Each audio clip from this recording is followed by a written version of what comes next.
ilahe illallah, Allahu Ekber, Muhammed Resulullah, ya Habiballah. Bismillahirrahmanirrahim.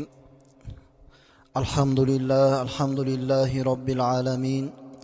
As-salatu was-salamu ala sayyidina Muhammadin wa ala alihi wa ashabihi ajma'in. Ammo ba'd, assalomu alaykum va rahmatullohi va barakatuhu. Ushbu muborakli xonadonga, bu sunnatga muvofiq bo'layotgan nikoh munosabatiga va mana bu nikoh valimasiga chaqiriqqa labbay deb kelib o'tirgan aziz mehmonlar, quda-andalar, Alloh subhanahu va taolo barchalarimizni qadamlarimizda avvalo bu xonadon uchun qutli muboraklik qilgan bo'lsin. Xudoy taborak va taolo bugungi kunda bo'layotgan mana bizni shohidligimizda bu nikoh munosabatini qabul aylasin. Alloh taolo 2 yosh kelinimiz kuyov bolamizga Xudoy taolo o'rtalariga bir chiroyli muhabbatni paydo qilsin. Ulug' payg'ambar alayhissalomlardan bo'lgan Yusuf alayhissalom va Zulayho onamizga berilganday muhabbatni Xudoy taolo bularga ham nasibador aylasin. Payg'ambarimiz sollallohu alayhi va sallam va Hadicha onamizga berilganday shar'iy hayotni Alloh taolo bu 2 yoshga nasib aylasin. Otamiz Odam alayhissalom va momo onamizga berilganday uzun hayot bersin.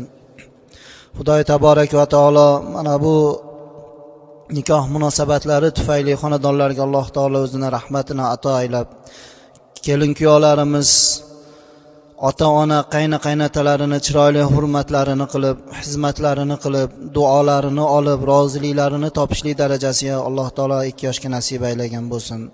Va xosatan Xudoy taborak va taolo bularga o'zi rozi bo'lgan, shirindan shakar, ko'rganda ko'zlar quvonadigan, islomga xizmat qiladigan, ota-onalarini chiroyli haqqini ado qiladigan o'g'il va qiz farzandlarini Xudoy taborak va taolo hiba-i ihson aylagan bo'lsin.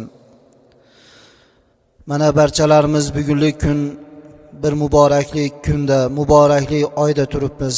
Chunki mana bugun Janob payg'ambarimiz sollallohu alayhi va sallam hadis sharifda marhamat qilib, Ar-Rajabu shahrulloh va Sha'bonu shahri va Ramazonu shahri ummati deb marhamat qilgan.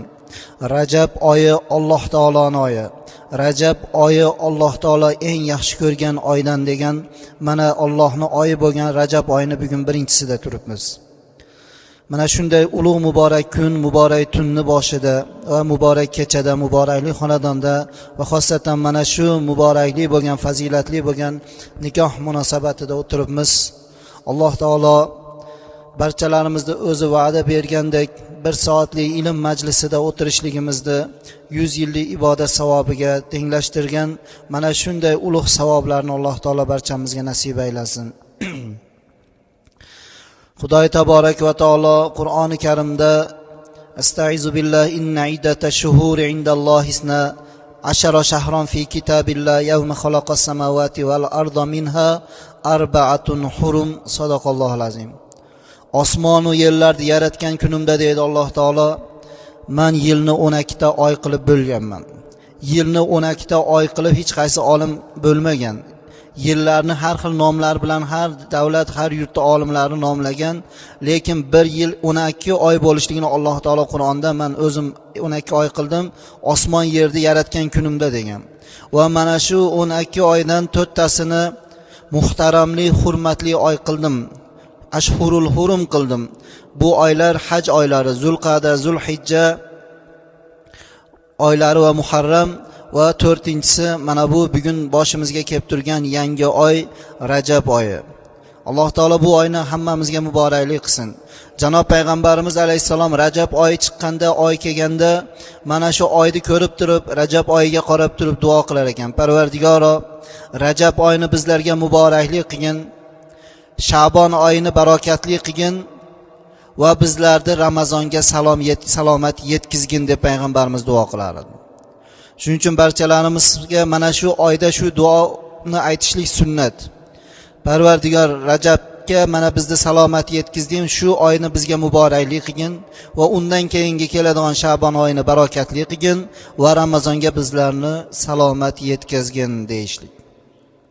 Mana bu oyda ibodatlar, nafl namozlar, xosatan ayniqsa ayollarimiz ibodatlar bilan o'tkazib, ko'plarimiz ro'zalar tutishlik. Bu narsalar sunnat emas, sunnati shu duoni aytib qo'yishlik. Shuning uchun bizda yurtimizda oy 2 kun, 3 kunlikda ko'rinadi. Erta indini birinchi oyga ko'zi tushgan odam mana shu duoni o'qishlik sunnat. Chunki payg'ambarimiz bu duoni boshqa oylarda aytmagan, faqatgina Rajab oyida aytgan. Mana bundan ham Rajab oyini ulug' oy ekanligi ma'lum va mashhur bo'ladi. Demak, mana shunda bir ulug' muborak oyda shu muborakli dasturxonda nikoh valimasiga guvoh bo'lib turibmiz ekan. Alloh taolo bu muborak oyni xonadon ahllari uchun ham muborakli qilsin, 2 yosh uchun ham muborakli, barokatli oylardan qilgan bo'lsin. Endi barchamiz mana shu yerda o'tirishligimiz bir bilganimizcha amr ma'ruf nahiy munkar, ya'ni shu nikohni fazilatiga yana fazilat bo'lsa, nur ustiga nur bo'lsa degan maqsadda kelib o'tiribmiz ekan. Albatta 2 yoshga kerakli bo'lgan bugungi kundagi zaruriy shar'iy amallardan nikoh munosabati, nikoh valimasining shartlari yoki er va xotin o'rtasidagi haq, ota-onaning o'rtasidagi haq farzand bilan. Mana bu narsalar eng zarur narsalardan deb bilamiz. Chunki bugungi kunda har bir yurtimizdagi kattaga ham kichikka, ayol bo'lsin, erkak bo'lsin, mana bu narsa juda ham zarur va mandub amal deb bilamiz. Alloh taolo Qur'oni Karimda bu nikohni va ankihul ayama minkum was-solihina min ibadikum va imaikum deb Alloh nikohlanishlikka buyurgan. Ey bandalarim, nikohlanishinglar. Hattoki qo'llaringdagi cho'rilaringni, farzandlaringni ham nikohlab qo'yinglar. Nikoh shunday narsaki, intakunu fuqaro yakunu fuqaro yughnihimullohu min fazli. Kim agar Xudo uchun nikohlanishgan bo'lsa, Alloh taolo hatto u odam kambag'al bo'lsa boy qiladi nikoh tufayli degan. Mana bu Xudoni Allohning fazli shu ekanki, nikoh shunday ulug' ne'mat ekan Alloh taolo tarafidan, hattoki kambag'al odam bu nikoh Xudoni farzi va payg'ambar alayhisalom sunnati degan ma'no niyatda nikohlansa, kambag'al odamni Alloh boy qiladi. Payg'ambarimiz alayhisalom aytadi, agar bitta odam uylanadigan bo'lsa, qancha masraf qiladi? Mana kuyov bola uylanishlik uchun masraf, rasxot qiladi, kiyim kechaydir, kelin tarafga beriladigan narsa, xosatan mahr, mana shu ertalik hayotga tayyorgarlik, bitta o'zini qornini o'ylasa ertadan 2 kishilik, mana shunga o'xshash qancha bir masraflari bor. Lekin kim Xudo uchun nikohlangan bo'lsa, mana shu masraf qilgan rasxotini Alloh taolo o'rnini to'ldirib, yana ustiga baraka beradi. Alloh uni boy qilaman dedi. Ikkita narsada, yana bitta narsada keladi. Bitta odam hajga boradigan bo'lsa, hajga ham albatta bir moddiy taraflama qancha rasxot bilan boradi. Xudo uchun hajga borgan odam qancha pul sarflab, hajdan kelgandan keyin Alloh taolo o'sha odamni boyitib yuboradi degan. Shuning uchun bittasi hajga borgan odam Xudo uchun borishlik kerak. Ikkinchisi nikohlanuvchi erkak kishi ham, nikohlanuvchi ayol kishi ham bilishlik kerakki, bugungi nikohi nima uchun desa, Alloh buyurganligi uchun. Xudo Qur'onda ey bandalarim nikohlanishinglar degani uchun Xudoning eng katta buyrug'ini bugun bo'yin sunib o'shanga rozi bo'lib nikohlanyapman degan ma'noda kuyov bolamiz ham kelinimiz mana bu nikohni o'zlariga qabul qilishlik kerak. Mana bu bilan Alloh boy qilishligi. Eng birinchisi faqatgina dunyo bilan emas, nikoh ham ma'naviy taraflama insonni boy qiladi. Ma'naviy taraflama boy qilishligi, kelinimiz masalan shu kungajon otasi onasidan olgan o'git nasihatlarini ustiga endi ikkinchi ota-onasi bo'lgan qayna-qaynotasidan bilmagan narsalarni o'rganadi. Yo'inki bo'lmasam kuyov boladan chiroyli sunnat Rasululloh bilmagan narsalarni o'rganadi. Shu qatori kuyov bola ham ikkinchi ota-onasi bo'lgan o'sha qayna-qaynatalari yoki qarindosh urug'i ko'payadi. Mana shu bilan boyishligi. Yoki yana bir hadisda payg'ambarimiz alayhisalom kim Xudo uchun uylangan bo'lsa, ayol kishi o'sha erkakka iymonini yarimi degan. Iymon bilan bugun erkak kishi boyiydi. Har xil gunohlar to'xtaydi. Ibodatida sakona, sokinat bir ibodat qilsa ham bemalol ibodat qiladi. Erkak kishini yana boyishligi payg'ambarimiz alayhisalom aytadi. Uylanishlikdagi barakani bittasi shuki deydi. Agar uylanadigan bola, Xudodan qo'rqqan, taqvodor, namozxon ayolga uylanadigan bo'lsa, o'sha ayol shariatni biladigan bo'lsa, har doim ibodat qilganda o'sha erini haqqiga duo qiladi. Doim erini eslab haqqiga duo qilib turadi, ana o'sha Xudoni boy qilganligi. Shuning uchun payg'ambarimiz alayhissalom ayollar jamoatiga aytgan: "Ey ayollar, agar sizlar roza tutadigan bo'lsalaring, 11 oyda farz rozadan boshqa nafil rozalarni tutadigan bo'lsalaring, Alloh taolo qabul qilmaydi, qachon erlaringdan so'rab tutmagunlaringcha." Masalan, mana bugun Rajab oyi boshlandi. Ayollarimiz ko'p roza tutishadi. Roza tutadigan ayol kishi ertalabda albatta eridan bugun roza tutsam maylimi deb saharlikda so'rashligi kerak. Roza tutishlikka ruxsat bergan bo'lsa, ertasi kungi rozaga yana alohida so'rashlik kerak. Mana bu erkakni fazli shu. Shariatning buyrug'i shu. Bu rozadagisi. Namozda bo'lsa ayol kishi, namoz o'qiydigan bo'lsa, Alloh taolo ayol kishini namozini go'yoki bir osmonda osilib turadi, qachon namozidan keyin erini haqqiga duo qilmaguncha. Namozidan keyin duosida: "Ey Parvardigor, shu meni ustimdagi boshchim bo'lgan erimni salomat qilgin, agar safarda bo'lsa salomat kelishini nasib qilgin, yoki bir dunyo ishi bilan mashg'ul bo'lsa topayotganiga rizqiga baraka bergin, sog'lig'i, sihatini, iymonini Xudo taolodan ayol kishi so'ramasa, Alloh taolo ayol kishining namozini qabul qilmaydi" degan. Mana bu ham er xotinning o'rtasidagi eng katta shar'iy haqlardan, yoki o'sha erkak kishiga uylanishlikning foydasi shu. Qaysi erkak kishi baxtli desa, qaysi erkak kishi uylanadigan bo'lsa, yoki uylanib bola chaqa qilgan erkak ham qaysinisi baxtli? O'sha yashayotgan bir to'shakda bir bolishga bosh qo'yib yotayotgan er xotin qaysi biri baxtli desa, qaysiki erkakning xotini pokiza ayol bo'ladigan bo'lsa, namozxon ayol bo'ladigan bo'lsa, hozirgi aytganimizdek shariat hukmlari 5 vaqt namozida erni haqqini unutmaydigan ayol bo'ladigan bo'lsa, ana shu erkak bemalol oyoq qo'lini uzatib yotsa, yoki bo'lmasam ko'chada safarda bemalol ko'yni to'q yursa, hatto erta oxiratda ham jannatda o'sha xotini bilan billa bo'lishlikdan umid qilsa bo'ladi.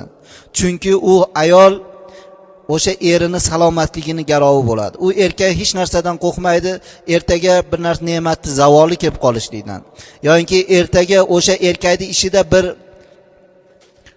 ishda yurishmay qolishligi, yoki ertaga o'sha xonadonda dasturxonida bir fayz barakani yo'q bo'lib qolishligidan, erkak kishi topgan rizqida baraka yo'q bo'lishligidan hech qo'rqmaydi. Nimaga? Uni saqlab beruvchi xotinini duosi turibdi. Uni xotinini duosi tufayli o'sha xonadonda baraka bo'ladi. O'sha xotinning duosi tufayli uni eri safarda bo'lsin, yurtida bo'lsin salomat yuradi. Har xil falokat mehnatlardan Alloh saqlaydi. Lekin bugun mana bu narsani bilmagan ayollarimiz namozlarda na o'ziga va na eriga duo qiladi. Shuning uchun payg'ambarimiz alayhissalom: "Nikohlanishsalaring Xudo uchun nikohlanishinglar. Xotin bo'lib yashalasalaring hayotda ham Xudo uchun yashanglar." Xotin kishi Xudo uchun eriga itoat qilishligi, shu qo'rqib turishligi bu itoat emas. O'sha yo'qligida, g'oyibligida unga duo qilishligi, namozlarda duo qilishligi bilan o'sha namozi qabul, hatto tutgan rozasida 3 kun roza tutaman deb niyat qilsa ham 3 kunda 3 marotaba alohida so'rashligi. Agar erkagi safarda bo'lsa, ayoli roza tutgan bo'lsa, mana bu nafil rozalardir. Erkagi abitlarda safardan kelib qolgan bo'lsa, eri kelishligi bilan billa ayol kishini rozasini ochishlik shart bo'ladi, billa o'tirib ovqatlanishlik uchun. Mumkin emaski eriga men roza edim deb aytishlik mumkin emas. Mana bu ham erni ayol uchun hurmat qanday ekanligini bir ko'rinishi bo'ladi. Shuning uchun janob payg'ambarimiz sollallohu alayhi va sallam erkak bilan ayolni juftlikni shunda bir-biriga yaqin qilib, Alloh taolo Qur'onda va ashiruhunna bil ma'ruf, bir-birlaring bilan chiroyli holatda hayot kechiringlar. Ana endi erkak kishi namoz o'qiydigan bo'lsa-chi, erkak kishi namoz o'qiydigan bo'lsa, ularda ham namozini Alloh taolo erkak kishi namozining qandil singari osilib turadi. Alloh taoloning dargohiga bormaydi. Qachon yuboriladigan narsa, uni yo'l kirasi nima desa, ota-onasiga duo. Biz namoz o'qib, ota-onamizga duo qilmagunimizdan ibodatimiz va duomizni Alloh taolo qabul qilmas ekan. Shuning uchun hech qachon unutmasligimiz kerakki, doim namozda, duoda birinchi ota-onani duo qilishlik. Ayol kishi hech qachon unutmaslik kerakki, birinchi eriga duo qilishlik. Mana bu bilan namozi, duosi qabul bo'lishligini alomati. Janob payg'ambarimiz sollallohu alayhi va sallam mana o'zlari nikohlanishib Oysha onamizga uylangan. Oysha onamiz kim edi? Oysha onamiz islomga birinchi kirgan. Alloh taolo sohibi g'or deb, payg'ambar alayhissalom bilan g'ordagi do'stiz deb turib Qur'onda maqtagan. Dunyoda erkaklarning ichidan birinchi bo'lib musulmon bo'lgan. Hattoki Abu Bakr Siddiq roziyallohu anhu ni iymoni qancha bir boshqa sahobiylarning iymonidan ko'ra ziyodalar bo'lgan. Mana qiyomatda tarozi bor, nomay amallar o'lchanadi. Faqat bir kishiga tarozi qo'yilmaydi degan. Kim u deganda Abu Bakr Siddiq roziyallohu anhu. Amali tarozida o'lchanmaydi. Mana shu Abu Bakr Siddiq roziyallohu anhu ni qizi Oysha onamizga uylangan payg'ambarimiz. O'shanday bir insonga uylangan payg'ambarimiz alayhissalom, Oysha onamiz kim? Ayollarning ichida, dunyodagi musulmonlarning ichida birinchi eng ko'p payg'ambarimizdan hadis rivoyat qilgan olima ayol. Shu ayolga uylanganda payg'ambarimiz alayhissalom to'y kuni ertasidan payg'ambarimiz uydagi hayotni o'rgatdi. Hayotda yashash turishni Oysha onamizga o'rgatdi. Masalan, bugun bir katta otinchaga bir omi bola uylangan bo'lsa, hali otincha kelin eriga o'rgatadi. Lekin shunday olima Oysha onamizga uylanganda ham payg'ambarimiz alayhisalom o'rgatdi. Nimani o'rgatdi? Qaysi katta ishlarni emas, hayotdagi xotin uchun eng zarur bo'lgan, xonadondagi fayz barakaga sababchi bo'ladigan, hatto dunyoga keladigan farzandlarini solih farzandlar bo'lishligiga sabab bo'ladigan narsalarning hammasini payg'ambarimiz alayhisalom to'y kunidan boshlab o'rgatdi. Kuyov bolamiz mana bu narsalarni yaxshi eshitishlik kerak, tushunishlik kerak. Kuyov bola, eshityapsizmi? Yo'inki bo'lmasa har bir musulmon erkak kishi mana bu narsaga e'tibor berishlik kerak. Chunki payg'ambarimiz alayhisalom bu narsa zarurligidan Oysha onamizga nikohlanganlarida Oysha onamizni qo'llaridan yetalab eng birinchisi mana bizda shu narsa eshik supurishlikni o'rgatdi. Bugungi kunda eshik supurishlik odatimiz bor. Ertamanda yangi kelin kuyov eshik supuradi. Chiqaratmay o'tiring. Yangi kelin kuyov eshik supuradi. Mana bu narsa kelin supuradi, kuyov bola yanida bir qo'riqlovchi bo'lib turadi. Bu bir kun yo 3 kun. Bu narsa aslida sunnat edi, birodarlar. Sunnati Rasululloh shu ediki, lekin buni teskarisi bo'lgan. Payg'ambarimiz alayhisalomni oldida xotinlar Oysha onamiz qarab turgan, payg'ambarimiz eshik supurib bergan. Bu narsani ertamanda eshik supurishlikni kelinga kim? Kuyov o'rgatgan. Bugun endi kelin supuryapti. Demak, mana bu narsani sunnati nima uchun payg'ambarimizday zot ertamanda supurga olib yangi to'y kuni ertalab Oysha onamizning oldida eshik supurib berdi. Chunki ayollarimiz yaxshi bilishlik kerak. Ayollarimizga o'rgatadigan erlari biz yaxshi bilishligimiz kerakki, o'sha eshik supuradigan ayol kishi, uyini poklaydigan, ko'chasini, yalangini poklaydigan ayol kishi eng birinchisi o'zi pok bo'lishligi kerak. Nopok narsa hech qachon ikkinchi narsani poklay olmaydi. Nopok ayol hech qachon uyini poklay olmaydi. Ya'ni bu degani tahoratni bilmagan yoki katta tahorat g'usl ilmini bilmagan, o'zini yoki bilsa ham amal qilib poklanmay turib, eshik supurga ushagan ayol uyini yo tashqarisini poklay olmaydi. Shuning uchun yangi kelin kuyovlar albatta har bir ayol kishi e'tibor berishlik kerakki, ertamangi boshlanadigan ish birinchisi tahorat, bomdod namozini o'qishlik bilan boshlanadi. Xoh u yangi kelin kuyov bo'lsin, xoh eski kelin kuyovlar bo'lsin, ertamangi ish birinchi bomdod namozini, tahoratini qilib namozdan oldin eshik supurilmaydi. Ayniqsa yangi kelin kuyovlar ba'zi paytda bir uzunlik holat bo'ladi, boshqa bo'ladi. Nopok holatda mana bu katta tahorat qilmasdan, odamlardan yo qaynotadan xijolat bo'lib, nopok holatda uy supursa, nopok holatda eshik supuradigan bo'lsa, bilsinki o'sha xonadonida to'y kuni kelinda oyog'ini ostida Xudo nikoh hurmatidan kelgan 70 ming rahmat barakani, to'y kuni kelgan barakani kelin bola nopok holatda uy supurishligi bilan, nopok holatda ertamanda eshik supurishligi bilan butun baraka fayzni qo'shib supurib yuboradi. Shuning uchun har bir erkak kishi xonadonida fayz baraka bo'lishligini, ahli ayol xotini bilan o'rtasida sog'lik bo'lmasligini, farzandlari solih bo'lishligini, dasturxonida baraka bo'lishligini xohlaydi. Mana bu narsani birinchi sababi xotinidan topadi. Shuning uchun erkak kishi ayoliga payg'ambarimiz o'rgatgandek poklik ilmini o'rgatish kerak. Shariat shar'iy ishlarda har birini ochiq tushuntirishlikka buyurilgan. Shuning uchun aytamizki, Oysha onamiz aytadi: "Men Rasululloh bilan shuncha yil billa umr ko'rgan bo'lsam, shuncha yil billa hayot kechirib, bir shar'iy poklanib, g'usl qilib yuvinadigan bo'lsam, biror marta yolg'iz yuvinmadim. Rasululloh alayhisalomdan bir idishda yuvindi" dedi. Nima uchun bir idishda yuvindi? Chunki Rasululloh alayhisalom shunchalik Oysha onamizga e'tibor berar ediki, ayol kishida soch bor, boshqa yoki mana bugunlik kunda lak degan narsa bor. Mana bu narsalar bilan nopok bo'lib, chola poklanmasdan turib, o'sha ayol kishi bola emizishligi bor. O'sha ayol kishi uy supuradi, o'sha ayol kishi erini kiyimini yuvadi, ovqat qiladi. Mana bu narsalar bilan hamma narsadan barakani ko'tarmasin, fayz barakani yo'q qilmasin deb turib, payg'ambarimiz alayhisalom shunday hattoki g'usullariga e'tibor bergan ayollarni. Chunki birodarlar, bu g'usul ilmini ayol kishiga na otasi o'rgatadi, na aka, na ukasi, biror kishi o'rgatish mumkin emas, faqatgina er o'rgatadi. Shuning uchun erkak kishi o'zi bilmasa, unda nima bo'ladi?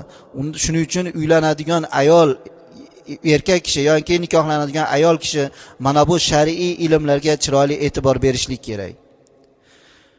Shuning uchun payg'ambarimiz alayhisalom birinchi kuni eshik supurganligi eng birinchi Oysha poklanasiz. Avval o'zingiz pok bo'ling. Eshik supuradiganida bismillah bilan boshlang.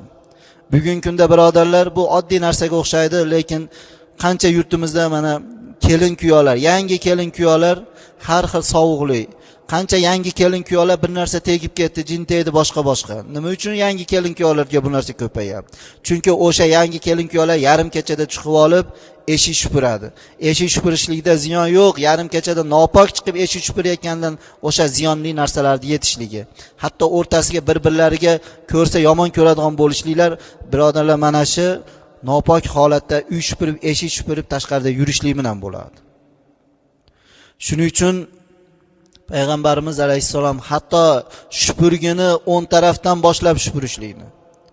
Bugun ayollarimizdan so'rab ko'raylik. Men masalan 100 ga 100 ayta olamanki, uyda supurishlik ilmida qaysi tarafga qarab supurishlik bor, qaysi tarafga qarab supurishlik harom mumkin emas tarafi bor. Qaysi desa 100 ga 100 masalan yangi ovqatimiz bo'yicha birorta ayol bilmaydi deb ochiq aytalaman. Lekin bu narsani misol erkaklar jumalarda eshityapmiz, boshqa yerda eshityapmiz. Ayollarimiz birortasi hali eshitgan yo'q. Ular qayerdan eshitsin bechora ayollar? Uy supurasi, eshik supurayotgan odam, eshik supuradigan odam. Eshik supuradigan odam ana shu eshikdagi axlatini qiblaga qaratib turib supurishligi shariatda mumkin emas. Tushundikda? Qiblaga qaratib turib axlatni qiblaga qarab olib ketishlik mumkin emas. Shuning uchun uy solayotgan odam eng birinchisi qiblasiga e'tibor beradi. Qiblasi eshigi qibla tarafda emas, to'g'risini qiblaga qilishlikka harakat qiladi. Nima uchun desa, namoz o'qishlik uchun emas. Uy supurganda hech qaysi odam uyini eshik tarafidan boshlab to'riga qarab supurmaydi-da. To'ridan pastga supurib boradi, o'sha supurib borayotgan tarafi qibla bo'lib qolmasin. Tushundikda? Mana shuning uchun hatto payg'ambarimiz alayhisalom eshik supurganda qiblaga teskari qilib, qiblaga axlat supurib borishlikni ham o'rgatdi. Bugun buni o'rgatadigan na ona, na ota, na er. Shuning uchun mana bu narsalar ko'zga ko'rinishida oddiy narsaga o'xshagan bilan yangi kelin kuyolarni misol yoki bo'lmasa ayol kishini Xudoning rahmatidan uzoq qiladigan amallardan, Alloh taoloning Ka'basini behurmat qilishligidan, xuddi shunga o'xshash Ka'bani misolida payg'ambarimiz alayhissalom o'sha Oysha onamizni yetalab molxonaga olib kirib, mana shu mollarini tanishtirgan emas, nechta qo'y, nechta moli borligini. Ikkita narsa bor, yaxshi bilib olaylik. Mol boqamiz, qo'y boqamiz, bizda ham dehqonchilik nima sharoit, qishloqchilik sharoiti. Ayvondagi mol qo'yimizga Alloh taoloning baraka berishligini bitta sabab. Yo'inki olgan narsamizni ziyoniga sotishlikda sababi. Yo'inki olgan narsamiz biz olamiz, olganda qimmatroq keyin arzonlab ketishlik. Olganimizdan keyin u narsa ozib ketishligi, olgan mol qo'ylarimizni yo'inki bo'lmasa bir kasallik aylanma bo'lishligi yo bo'g'ilib harom o'lib qolishliklarini eng birinchi kasalligidan bittasi unutmaylikki o'sha ayvonni nopok turishligida bo'ladi. O'sha molxonaga ayollarimiz bee'tibor bo'lganligidan. Toza narsa o't yemini qaraymiz, lekin bugungi molxonalardagi isda mana shu isdagi ziyon tufayli mol semirmaydi. O'sha molxonalarimizdagi islar tufayli o'sha mollarimiz ziyoniga sotilishlik bo'ladi. Uydagi endi molxonadagi baraka ismidan ketadigan bo'lsa, shu xonadonning ichidagi baraka ham xuddi shu is orqali ketadi. Dasturxonida baraka, oilasida, bola chaqasida baraka bo'lmasligi ham o'sha ba'zi bir xonadonlarda ayollar shu pastga qarab eshik supurib ustini qaramaganligidan, e'tibor bermagani, romlari, eshiklarini burchaklari is bosib yotadigan xonadonlar bor. Yo yashaydigan uyi boshqa xonadonlari is bosadi qaralmaydi. Is shunaqa narsa birodarlar. Shuning uchun payg'ambarimiz alayhisalom bitta hadislari, kechqurun yotayotganlaringda suvlaringni betini yopib yotinglar degan. Nimaga desa, o'sha isda nima yuradigan narsa bor, nima edi? Ismini ham yuradi-ku. O'rgamchi. O'sha o'rgamchi tushib qolmasin. Ilon tushib zahar tashab ketmasinmiz. O'rgamchidan ehtiyot qilingan. Isda kim o'rgamchi chiqaradi? Mana shu isdan ham ehtiyot bo'lishlik. Shuning uchun payg'ambarimiz alayhisalom hattoki molxonadagi islarni tozalashlikning yo'llarini ham payg'ambar alayhisalom o'rgatdi yangi kelinga. O'sha molxonadagi mol qo'ylarni sog'ishlik ilmini Rasululloh alayhisalom o'rgatdi. Bugun kuyov bolalar, kelinlar birorta shunday ishlardan birortasini bilmasa, bugun shuni ham o'rgatmadim. Qayni aytadi erta kunda, bugun kunda. Onangni o'rgatmaganmidi, bilmasmiding? Yo'q. Bu narsani onani o'rgatadigandir, ba'zi onalar o'rgatmagandir. Buni yuzga solinmaydi. Rasululloh qaynamasidi, Rasululloh onamasidi, er edi. Er o'rgatdi. Bugungi kunda hatto ona, qayna o'rgatmaydigan narsalarni er o'rgatdi. Biz o'shunday Rasulullohning ummatimiz. Bu narsani o'rgatish erdi bo'ynidagi vazifasi bo'ladi. Shuning uchun payg'ambarimiz alayhisalom eshik supurdi. Payg'ambarimiz alayhisalom molxona ilmlarini, mana qiblani hozir aytdik, qiblaga qarab supurishlik yaxshi emasligini. Ayvon soladigan odam, bugungi kunda mana hojatxona soladigan odam e'tibor berishlik kerak. Birinchisi, qo'shnimga hidi borib qolmaydimi, ziyon bo'lib qolmaydimi? Bittasi. Endi ikkinchisi, eng zaruri hojatxonasini qiblaga qarab qolmaydigan qilib soladi. Qiblasiga e'tibor beradi.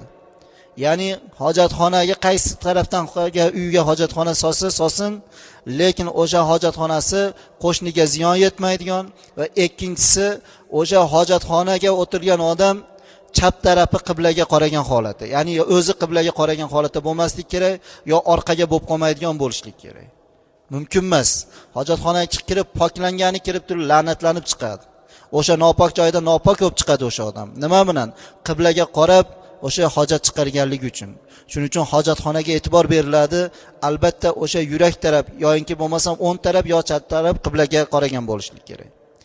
Xuddi shuni qatorida molxona solayotgan odam molxonasini qancha joy qilishligiga emas, molxonasini oxiriga e'tibor berishlik kerak. Molxonani oxiri qiblaga teskari bo'lmaslik kerak. Mollar kerak bo'lsa, namoz o'qigan odam qanday qiblaga qarab boshini egib sajda qiladi. Xuddi mol qo'ylar ham qiblaga qarab turib yotadigan qilib turib soladi. Shuni aksi bo'lgan, molimiz, otimiz qiblaga orqasi bo'lib turgan bo'lsa, har qanchon baylaymiz, o'sha mol otimiz nima qiladi? Qiblaga orqasi bilan najosatini qiblaga qaratib chiqarib turadi. U hayvonida aql yo'q, lekin egasida inson aql bor. O'sha mol qiblaga qarab qancha hojat chiqargan bo'lsa, shuni la'nati, gunohi uydagi egasiga kelaveradi. Endi o'sha molxonada, o'sha molda, o'sha qo'yda baraka bo'lmaydi, birodarlar. Mana bu narsaga ham shariat e'tibor berishlikka buyurgan. Endi shu qatorida payg'ambarimiz alayhissalatu vassalom hattoki uylanganlarida Oysha onamiz aytadi, men yosh qizcha edim, 9 yoshda teggan. O'ynab kulib yurgandim. Na ovqat qilishni, na kir yuvishni, na uy supurishni bilardim. Lekin bu narsalarni hammasini qaynam, qaynatam yo onam, otam emas, erim Rasululloh alayhissalom o'rgatdi degan. Rasululloh alayhissalomni Oysha onamiz yoki boshqa onalarimizga mana bu narsalar bugungi kunda biz ko'zga olmaydigan, e'tibor bermaydigan narsalarga payg'ambarimiz alayhissalom shunchalik e'tibor berganini ko'rib sahobalar hayron qolib lol qoladi. Yo Rasululloh, nimchalar bu xotiningizga shunchalik mayda narsalarni ham o'rgata olasiz? Shunchalik hali biz aytib qo'yadi, mayda oralasha olasiz deganlar. E'tibor berasiz. Doim hattoki biz hech ko'rmadikki mana eshik shupurdiz siz Rasululloh deysiz. Ovqat qildiz, kir yuvdiz. Nima uchun qilasiz? Payg'ambarimiz alayhissalom aytadi, bu ahlim, ayolim. Mendan zurriyot davom etkazadigan. Ya'ni meni zurriyotimni pok, nopok bo'lishligiga mana shu ayolimni qo'lida. Meni dasturxonimda baraka bo'lishligi, bo'lmasligi mana shu ayolimning qo'lida. Hattoki meni ibodatim, namozim qabul bo'lish, bo'lmasligi shu xotinimning qo'lida. Chunki bitta ayol masalan, idish yuvishni bilmasa, idish yuvishlikni chala yuvsa, o'sha chala yuvilgan idishda eriga ovqat suzib bergan bo'lsa, o'sha er qatron bo'ladigan idishda ovqat yeyishi bilan undan 40 kungajon duosi, ibodat qabul bo'lmaydi. Kim sababli ekan? Xotin sababli. Kechalarda abdastalar ko'chalar eshiklarimizda qolib ketadi. Bitta abdastani bir it yalab ishligi, hiydashlik bilan o'sha abdasta 3 marta yuvib, quritilib yoki it degan narsa 7 marta qumga ishqab, turpoq ishqab 8-da yuvmak uchun halol bo'lmaydi. Bugun xotinlarimiz mana shu ishni qiladimi? Ertamanda bizga o'sha it degan abdastada suv bersa, o'sha it degan abdastada tahorat qilsak, it yalagan ochiq qolib ketayotgan oshxonamizdagi qozonlarda misol chola chaqab turib ovqat qilib turib bizga yedirsa, mana bu narsalar yoki hatto kir yuvaladigan jomlarimizga it yalasa, it tegsa, it yotsa, ertamanda chola yuvib turib kir yuvilsa, o'sha kiyim pok bo'ladimi? Bo'lmaydi. Endi o'sha namoz qabul bo'ladimi, duo qabul. Shu narsalarga Rasululloh shularni men o'rgatmasam xotinim qanday qayerdan o'rgansin dedi. Bugun bizda ayollarimiz ham osmondan olmaydi birodarlar mana shu narsani. Bir ulug' zotlardan biri bor ekan, o'tgan Bani Isroilda, avvalgi payg'ambar ummatlarida. Bemalol suv ustida yuradi. Suv cho'ktirmaydi, bismillah deb suv ustida yuradi. Kuppa kunduzda yulduzlarni ko'radi. Ko'zi shunchalik nurli oladi ko'zim. Hattoki yulduzlarni ko'radi. Qarilikda umr 70-80 kirgan. Bugun 40 ga kirgan odam katta bitta kitobni o'qiy olmayapti, ko'zim mijirlashib ketyapti. 80 ga kirgan odam yulduzni kunduzi ko'radi. Kechasi biz zo'rg'a ko'radigan yulduzni. Maqtanar ekan kelib xotiniga. Meni Xudo shunda bir yarla qilgan, Xudo yaxshi ko'rgan bandaman, ibodatlarim tufayli Xudo menga hatto suvda cho'kmayman. Hatto kunduz yulduzlarni ko'raman. Xotin aytgan ekan bir kun, dadasi shunga meni ham jicha hissam bordir. Seni nima hissang bor dey xotin? Menga Xudo bergan, meni ibodatim Xudoga yaptam. Xotinni ko'ngli sinib, xotin shunchalik erga e'tibor berar ediki, hozir aytganimizdek, idishlariga 3 marta chayqamasdan, 3 marta yuvmasdan ovqat quymas edi idishiga. Kiyimini 3 martadan toza kiyim bo'lsa ham 3 martadan kam chayqamas edi kiyimlarni. Har kuni yotoq pastellarini toza qilib almashtirar edi. Oyoq kiyim paypoqdaymiz, boshqa kiyimlarga juda ham ich kiyimlariga eriga e'tibor berar edi. Mana shunchalik bir erini pok saqlar edi. Shuning uchun hali erkak kishi uchmas edi xolos, farishtadan farq. Haligi xotinni qilgan xizmatini er bilmaganligidan hali gap xotinga qattiq tegdi, ko'ngilsiz bo'lib, borib idishlarni ham bir marta chayqasa chayqab, bo'lmasam chayqamay ovqat quyib, yoki idishtovoqlar haqiqatda qolyapsa e'tibor bermay, kechqurunda idishtovoqlar mana bizda odat ertaman yuvamiz deb uylarga qo'yib qo'yamiz. Unutmaylikki birodarlar, jin kasalligi, baraka fayz dasturxondan ketishlik kasalligi, har xil chiquvlar yoki bir davosi yo'q kasalliklarni kelishligidan bittasi qozon tovoqlar, idish tovoqlar ovqat yeb turib, kechqurun o'sha idish tovoqlar tayinlanib turib ertaman yuvilishlikka qolib ketishligi bilan, o'sha suvaylari bilan. Ikkinchisi dasturxonimizdagi qolgan narsalar tozalanib qoqilmasdan dasturxonlar shunday yopilib olib qo'yishligi bilan mana shu kasalliklar chiqadi. Jin orqali keladi mana shu kasallik. Bugun ayollarimizga mana shu narsani bilishlik kerak. Ana shunda bee'tibor bo'lib ketdi. Ko'p o'tmay 1 oy 2 oy ichida haligi erkak hatto kechasi hamma ko'radigan yulduzni ham ko'ra olmay qoldi. Xotin ko'zim yaxshi ko'rmay qoldi. Dadasi aytuvdim-u, meni ham ozgina hissam bor deb. Men shunchalik e'tibor berar edimki, sizga idish tovoqlaringizga shunaqa e'tibor berardim. Kiyim kechagingizga e'tibor berardim. O'zimdan dediz, ibodatimdan dediz bee'tibor bo'ldi, men ahvoliz dedi. Ko'chani ham chiqolmay qoldingiz, ko'rildingiz dedi. Bugun birodarlar, o'sha payg'ambarimiz aytgan narsa sahobalarga, ayollarimizga mana bu narsalarni o'rgatmasak, mana shu narsaga amal qiladigan ayollarimizni qadriga yetmaydigan bo'lsak va bildirmaydigan bo'lsak, bugun biz ochiq ko'r bo'lamiz. Chunki bizda bu hozir aytganimizdek ibodatimizni qabul bo'lishligi, tani sihatimizni sog' bo'lishligi, hattoki umrimizda ziyoda, hatto dasturxonimizda, farzandlarda baraka bo'lishligi har biriga ayollarning hissasi katta bo'ladi. Shuning uchun mana bu narsalarni eng birinchi o'zimiz bilishligimiz, ayol, qiz, kelinlarimizga yetkazishligimiz va xosatan tashqaridagi ayollarimiz ham mana bu narsalarga chiroyli amal qilishligi va boshqalarga yetkazishligi lozim va mandub. Shuning uchun payg'ambarimiz alayhissalomday zot, o'ylab ko'ring, bir yurtni podshosi, bir katta davlatning prezidenti televizorda ko'rsatyapti. Uyida shu hozir qimmat nimalar bor, kir yuvadigan mashinalar bor, lekin bir katta prezident jomni qo'yib olib kir yuvib o'tiribdi. Yuvganda ham xotinining kiyimini yuvib o'tirsa. Buni aqlimiz sig'diriladimi? Bo'lishi mumkin emas deymiz. Lekin payg'ambarimiz bitta davlat prezidenti bo'lmagan. Xudo unvonda va ma'rsannaka illa rahmatan lil alamin degan. Ey payg'ambar Muhammad alayhisalom, siz butun olamga rahmatsiz. Podshohlarning podshohi, yer yuzi musulmon olamining podshosisiz va Allohning payg'ambari siz degan zot shunday ulug' darajada maqomdagi odam yeng shimadala olib uyda Oysha onamiz tomosha qilib qo'yib kir yuvib o'tirgan. Kir yuvgan. Nima uchun? O'sha kir yuvishlik ilmini payg'ambarimiz alayhisalom xotiniga o'rgatdi. O'sha kir chola yuvilgan bo'lsa, o'sha chola yuvilgan kir bilan o'qilgan namoz bo'lmasligini. Mana Qur'oni Karimda eng birinchi sura Iqro surasi, undan keyin Muddassir surasi nozil bo'lgan. Hali 5 vaqt namoz farz bo'lmay turib, Alloh taolo Qur'oni Karimda payg'ambarimiz alayhisalomga vasiyabaka fatahhir ey Muhammad alayhisalom degan. Vasiyabaka fatahhir. Kiyimizni toza kiyin degan. Kiyimizni tozalab oling degan. Ich kiyimlaringiz tashqi kiyimlaringiz, ich kiyimlaringiz toza bo'lsin degan. Namoz o'qishlik uchun emas, namoz o'qisin o'qimaydigan odam uchun kiyim toza bo'lsin. O'sha kiyim tufayli odamga bir balo, o'sha kiyim tufayli, nopok kiyim tufayli odamga har xil narsalar ilashishlik, odamga har xil chiquv kasalliklarni kelishligi kiyimdan bo'lishligidan hali namoz boshlanmay turib payg'ambarimizga kiyimizni poklang dedi. Qur'on yangi nozil bo'lganda. Shuning uchun payg'ambarimiz kiyimni poklashlikni xotiniga o'rgatdi. Kiyim, yuvilgan kiyimlarni toza yuvishlik, ikkinchisi toza chayqashlik, 3 martadan kam chayqamaslik, eng zararli bugungi kundagi oqar suvlar, ayniqsa mana shu taraflar suv boshida yashaydiganlar yaxshiroq e'tibor berishlik kerak.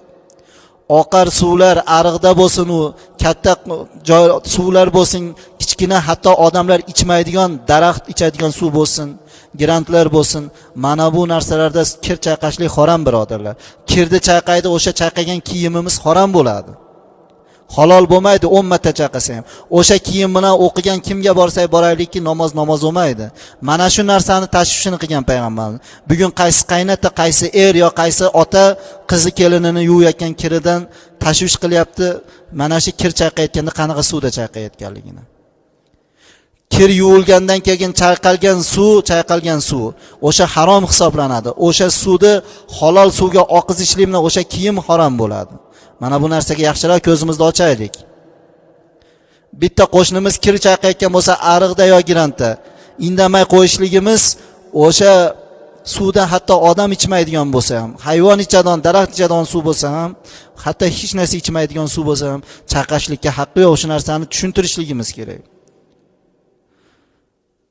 Mana yahudiylar hammamiz sura Fotiha Alhamdu surasini bilamiz. Sura Fotiha Alhamdu surasida oxirida nima deymiz? Valazzolindan keyin amin deymiz. Qur'onda amin degan so'z kelmagan. Qur'onda kitobini qarang, valazzolin degandan keyin amin degan so'z yozilmagan. Lekin biz namoz o'qisak ham, jo'ppajon o'qisak ham valazzolin degandan keyin nima deymiz? Amin deyapmiz. Ha, bu aminni qayerdan olib amin deyapmiz? Nimaga? Chunki yuragimiz chidamay qolganidan payg'ambarimiz amin deyordi, biz ham amin deymiz qiyomatgacha. O'zi kitobda yo'q. O'sha yerda nima deganda amin deyapmiz? G'oyril mag'zubi alayhim va lazzolin deganda amin deyapmiz. G'oyril mag'zubi kim? G'oyril mag'zubi yahudiylar.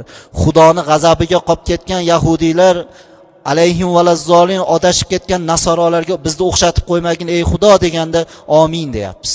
Tushundingmi? Ma'nosi shu. Xo'p, yahudiylar g'oyri Xudoni g'azabida qolgan yahudiylar bizda amin dedirib oladigan yahudiylar nima bilan g'azabga qoldi? Kir yuvishli ilmini bilmaganligi bilan.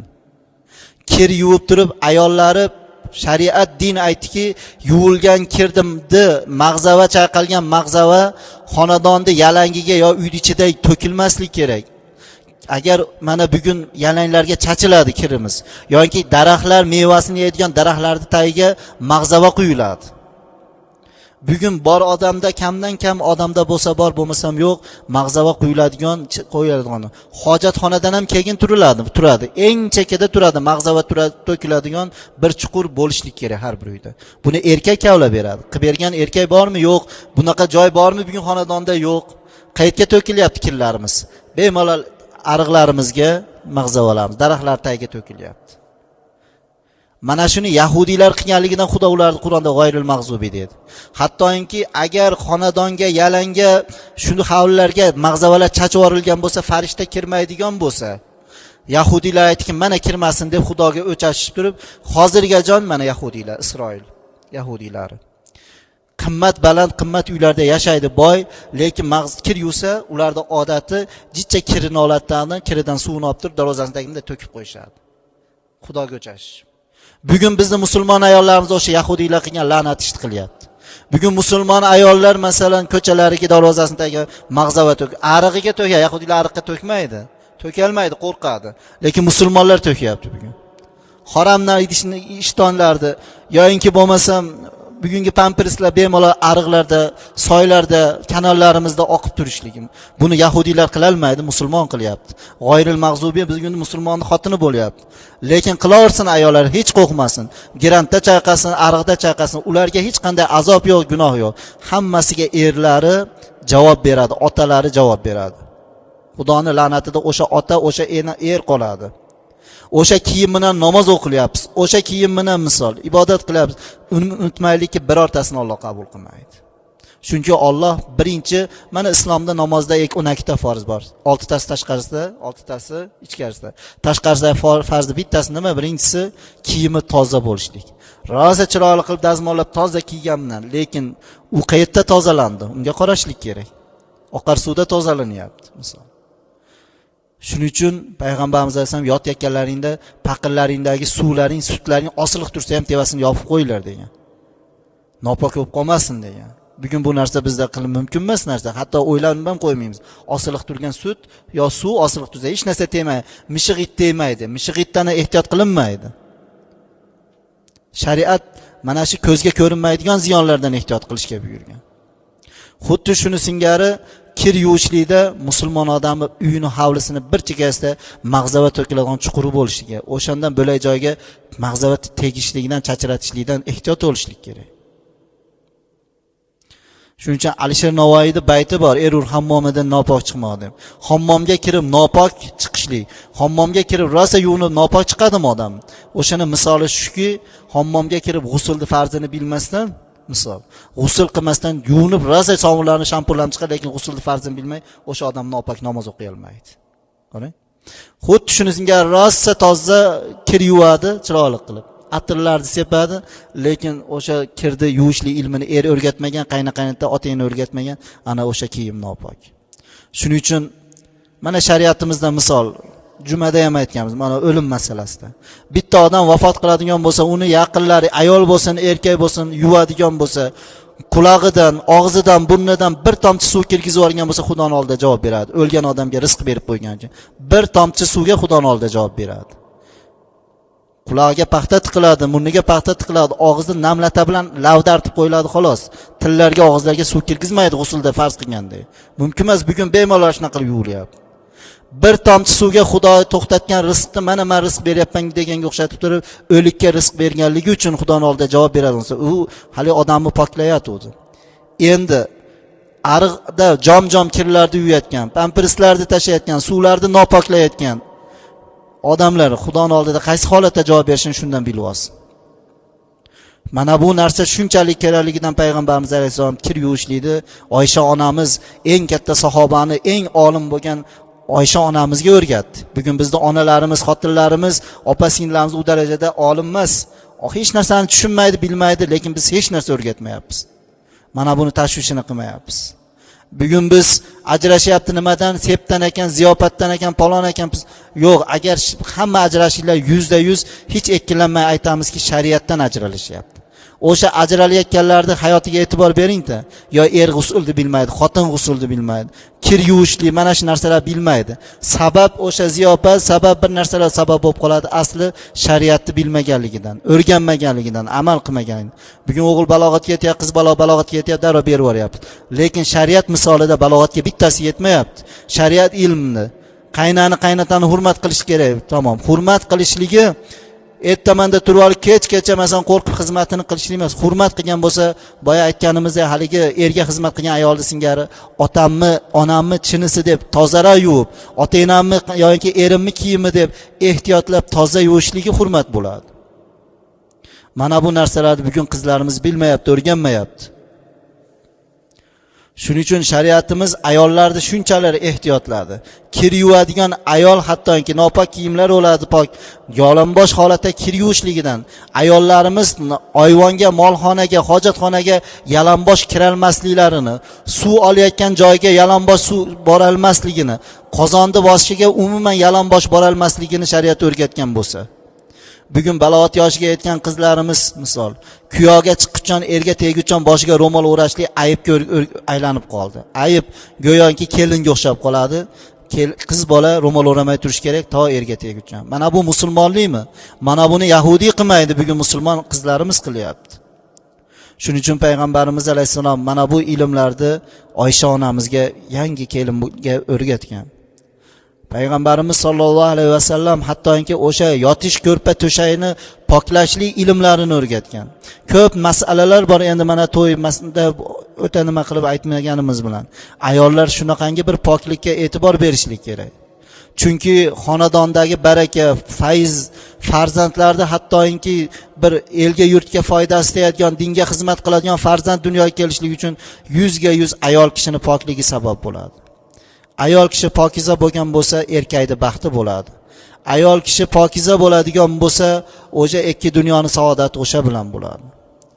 Lekin ko'rinishda chiroy chimmatda chiroyli bo'lsa-yu, lekin ayol kishi 2 rakat namoz o'qishlikka tayyor bo'lmaydigan bo'lsa, o'sha ayolni chiroyli tahorat qilib, ayolingiz yo'qlik payti ayolingiz uchun bir chekkaga borib janozasini o'qib qo'ygan qatori misoliga o'xshaydi. Ya'ni tiri odamga nomidan janoza o'qib qo'yganga o'xshab qo'ygan qatori bo'lib qoladi. Shuning uchun birodarlar, mana bu narsalar shariatimizdagi ayollarimiz uchun zarur narsa, ayollarimizga yetkazish uchun bizga zarur narsa ekan. Mana bu narsalarga amal qilishga Alloh taolo hammamizga tavfiq bersin. Bu dinimiz qayerga keldi? Islom qayerga keldi? Bunyat dinu ala nazofati. Islom Ka'baga kelmadi. Islom mehrobga, masjidga, jaynamoz ustiga tushmadi. Dinni payg'ambarimiz alayhisalom bunyat din ala nazofat. Islom dini poklik ustiga qurildi deyapti. Dinimiz poklikda, islom poklik ustiga qurilgan ekan. Demak, qaysi xonadonda poklik bo'ladigan bo'lsa, o'sha xonadonda iymon islom bo'ladi. O'sha xonadonda farishta bo'ladi. O'sha xonadonda baraka fayz bo'ladi. Mana 2 oydan keyin inshaalloh Rob barosi 2 oydan keyin Ramazon kelyapti. Ramazonni Xudoy taoloda ulug' kunni bekitgan Ramazonga. Laylatul Qadr kechasini bilamiz. Kechasi bilan yosh bola 7 yoshdan 70 yoshga uxlamaymiz. Qadr kechasining savobini topaydi. Laylatul Qadrda qanaqa savob bo'ladi o'zi? Laylatul Qadrda Xudo Laylatul Qadri xoyrun min alf shahr. Laylatul Qadr bir kecha u 83 yil o'tib, min oy, ya'ni 83 yil 4 oyga teng dedi. Undan ko'ra ham yaxshiroq dedi. 83 yil 4 oylik ibodat, 2 rakat namoz shuncha ibodat savobini beradi. O'sha kuni osmondagi butun farishtalar Allohga sajda, rukuda turgan farishtalar Alloh taolo boylar yer yuziga tushinglar. Mani bandalarimizni ziyorat qilinglar. Farishtalar yer yuziga tushib, na ko'cha, na uy qolmaydi. Hamma yoqqa farishta to'lib ketadi. Shuning uchun Qadr kechasi kuni odamlar oyog'ini oqistara sekira yerga qo'yib bosinglar deyiladi. Bir yinani menda yerga tashlasa, yina yerga yetib tushmaydi. Bitta farishtani yelkasi yo boshiga tegadi. Shunchalik farishta zig' bo'ladi. Shunchalik yer planetasiga sig'may ketgan farishta 4 xil odam uyiga umuman qadam bosmaydi. Bizga kerakligi birinchisi qaysiki xonadonda. Hozir aytganimizdek mag'zava to'kilib yotgan. Yo'inki bo'lmasam o'sha xonadonda eshigini tagida pamperslar yotgan, hovlisi nopok bo'lgan bo'lsa, mag'zava har qayerga chachiladigan bo'lsa, hojatxonasi hamma hovlisi to'la hojatxona misolida bo'lsa, mana bu narsalarga e'tibor bermaydigan bo'lsa, hatto hayvonlarda nopok narsalar tursa, o'sha xonadonga farishta ko'chaga sig'may kelsa, sig'may ketadigan xonadonga kirmay o'tadi degan. O'sha xonadonga farishta kirmasa nima bo'ladi? Keyingi yilgacha o'sha xonadonda albatta bir falokat bo'ladi. Yo bir farzand, yo bir moli, yo qo'yi, yo o'zi, yo yosh bolasi. Bitta Termizdagi choy to'kilib ketishiga birodarlar unutmaylikki, Alloh taolo yosh bolani farishta qilib yaratgan. Qanday Alloh yaratgan farishta qilib yaratgan yosh bolaga qanday bir yiqilib tushib, boshi yarilyapti, qanday tomdan tushib, qanday bir Termizda choy to'kilib azob bo'layapti, yog' chachirab yo boshqa. Mana shunga aybi otada onada bo'ladi. Yo ota yo ena g'usul bilmaydi, nopok. Yo ikkinchisi o'sha xonadonda nopok, o'shanaqa saqlaydigan farishtalar kirolmaydi. Muhofaza qilib beradigan farishta bo'ladi har bir odam. Shu farishtalar unga yaqin kela olmaydi. Mana bu narsalarda ayollarimiz o'zimiz yaxshi e'tibor berishligimiz kerak. وآخر دعوانا أن الحمد لله رب العالمين سبحان ربك رب العزة عما يصفون وسلام على المرسلين والحمد لله رب العالمين آمين اللهم وفقنا إلى ما فيه صلاحنا وخيريتنا في الدين والدنيا والآخرة Parvardigora bu muborakli kechada muborakli oy boshida turibmiz boshimizga kelib turgan bu muborak oyda barchamiz uchun muborakli xayrli barakali oy qilgaysan barchalarimizni endi yilgi mana shu Rajabul Murjab oyiga yana salomat yetishligimizni nasib aylagaysan ya Robbi bu Rajab oyini kar oy deding eshitmaydigan oy deding ya'ni bu oyda insonni gunohlarini esdan chiqarib ko'rmay eshitmaydigan oy deb aytding Parvardigor mana shu oy hurmatidan yillik barchamizni gunohlarimizni Parvardigor o'zing esdan chiqartirgaysan mana bu gunohlarimiz tufayli qiyomatda bizlarni ushlamaygaysan o'zing gunohlarimizni kechirgaysan bu barakali oying tufayli hammamizni ham xonadonimizni o'zingni baraka fayz o'zingni rahmatingni ato aylagaysan xosatan bu muborakli xonadonga ham o'zingni rahmatingni ato aylagaysan bugunlik bo'layotgan bu nikoh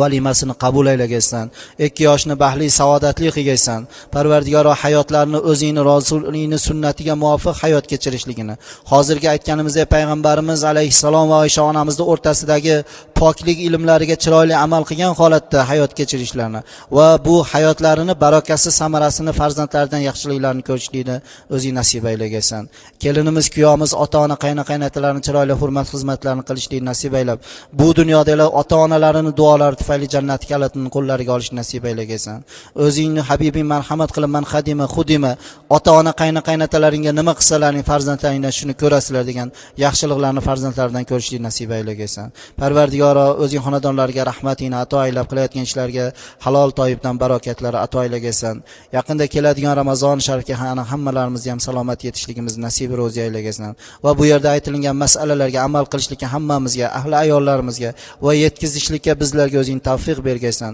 Parvardigor hammalarimizni avvalo qalblarimizda butun jism a'zolarimizni o'zing pok qilgaysan nopoklikdan barchalarimizni uzoq qilgaysan yahudiylarni mana amallarini eshitdik bizda ayollarimiz va o'zimiz mana shunday yahudiylar amallari bilan amallanib o'zingni la'natingda qolishlikdan o'zing saqlagansan hatto shariatimiz bir tirnoqni harom qilib tirnoq olgan odam uyini ostonasiga tashlashlik mumkin emas bo'lsa bugungi kunda tirnog'imizni uyning ichiga tashlashlik bilan farishtalar kirmaslik tirnoqni joyi faqatgina yerni ostiga ko'mishlik go'yo insonni go'rga ko'mgandek chunki bu inson a'zosidan chiqadigan narsa ayollarimiz taralgan sochlaridagi sochlarini oshiqcha sochlarni uyda saqlamaslik bu ham nopok hisoblanishligi mana bu narsalarga amal qilishlikka Parvardigor barchamizga tavfiq bergaysan pokligimiz tufayli ibodatu duolarimizni qabul aylagaysan ayollarimizga sharm hayo nasib aylagaysan o'zingdan qo'rqishlikka taqvo bergaysan Parvardigor ayollarimizni duolari tufayli erlari salomat bo'ladigan bo'lsa ayollarimizni soliha qilgaysan ayollarimiz tufayli farzandlar qobil farzandlar dunyoga keladigan bo'lsa o'sha farzandlarimiz ayollarimizni Parvardigor o'zingdan qo'rqadigan pokiza taqvodor ayollardan qilgaysan va sallallohu ala sayyidina Muhammad va alihi va ashabi ajmain bi rahmatika ya arhamar rohimin assalomu alaykum va rahmatulloh man sizlarga o'zi o'lib qolgan hayvon go'shtini yeb qo'yishlikni harom qildim osilib o'ldi yoki mana qimirlayapti deb turib bo'g'ilib o'lganda ham shar so'yib olmaylar harom o'zi o'lgan hayvon. Mumkin uni bizga Xudo rizq qilmagan. Mumkin o'shunda bir yuqumli kasallik bor, shuning uchun Xudo bizdan olyapti. Shuning uchun eplab turib yoki bir tog'da bog'da o'lgan narsani olib tushib yeb qo'ymanglar yoki sotib qo'ymanglar. O'zi o'lgan o'limtik harom. Ikkinchisi dam, qon harom degan. Qon harom. Masalan, yahudiylar qon ichadi. Yoki xristianlarda mana Rossiyalarda bilsalar, echkini so'yib qoniga stakan tutib olib ichadigan yurtlar bor, dinsizlar. Shu qatorida hatto biz musulmonlar tishimiz qonasi yutolmaymiz. Masalan, yahudiylar mana kinolarda ko'ramiz, hali nima bo'lib kelsa, avariya bo'lsa bir yer qonasida emishadi, qonini yutadi. Bu harom. Islomda qonni yutishlik harom, qon harom. Shu qatorda qonni hatto biznesi ham harom. Bitta odamga qon kerak, qoningizni sotishlik harom. Chunki Alloh har bir insonga qonni ne'mat qilib, Xudo pulga bermagan, birorta a'zomizni bermagan, hatto tirnog'imizni sota olmaymiz. Shu qatorda soch ham sotilmaydi. Soch ham har bir insonga soch, kiprik, buni qancha santimetr, millimetrga jon berilishligini Alloh taolo o'zi biladi, o'zi berib qo'ygan, buni ne'mat qilib. Mana bu ne'mat bo'lib ham ayollarning sochi misol, hatto kesib olishligiga la'natlangan. Eri ruxsat bermasdan hatto uchidan kesishlikka, hajdan bo'lay paytda ayollar sochiga qaychi tegizolmaydi. Erdan so'ramaguncha, kokillarga misol. Mana bu narsalarga endi bir xilga ayollar bemalol sochini kesib turib berishligi, sotishligi yoki bo'lmasam o'sha sochni to'plab turib, taralgandan chiqqan soch nopok hisoblanadi. U saqlanmaydi, u ko'mib yuborilgan yaxshi. Uni o'rniga bir narsa sotib olib, lo'liga beriladigan narsa emas. Chunki o'sha sizni sochingiz, ayollarimiz yaxshi bilishlik kerak, o'sha sochingizdan qandaydir bir igrushkalar, qanday bir nopok narsalarga ishlatiladi. Sizga Xudo o'sha ne'matni, soch ne'matini bir chiroy qilib bergan edi, omonat qilib bergan edi, uni pok saqlashlikka buyurgan edi. O'sha sochingizni endi siz o'sha narsalarga foydalanishlikka rozi bo'lmasligingiz kerak. Bu bittasi. Ikkinchisi bo'lsa hozirgina ham aytdik, yana aytamiz, agar bitta ayol kishi vafot qilgan bo'lsa, o'sha vafot qilgan mayyitni qizlari, kelinlari kirib, o'sha onasini yuvsa, yuvganda juda tirnoq o'sib ketgan yoki sochini o'rayotdi, sochlari to'kilib, sochlaridan o'sha chiqdi sochi bor. O'sha sochni nima qiladi desa, shariat aytadiki, o'sha soch yo tirnog'ini bilmay olib qo'ygan bo'lsa, o'sib ketgan bo'lsa, o'sha soch tirnoqni ham g'usl qildirib, yuviladidan bir toza lattaga solib, o'rab turib, mayyitni kapani ichiga qo'shiladi, billa janozasi o'qilsin, billa ketsin deydi qabrgacha. Soch shunaqa omonat narsa ayollarga. Shuning uchun uni sotilmaydi, berilmaydi va uyda saqlanmaydi, tirnoqlar uy ichiga tashlanmaydi. Soch bilan tirnoq tashqari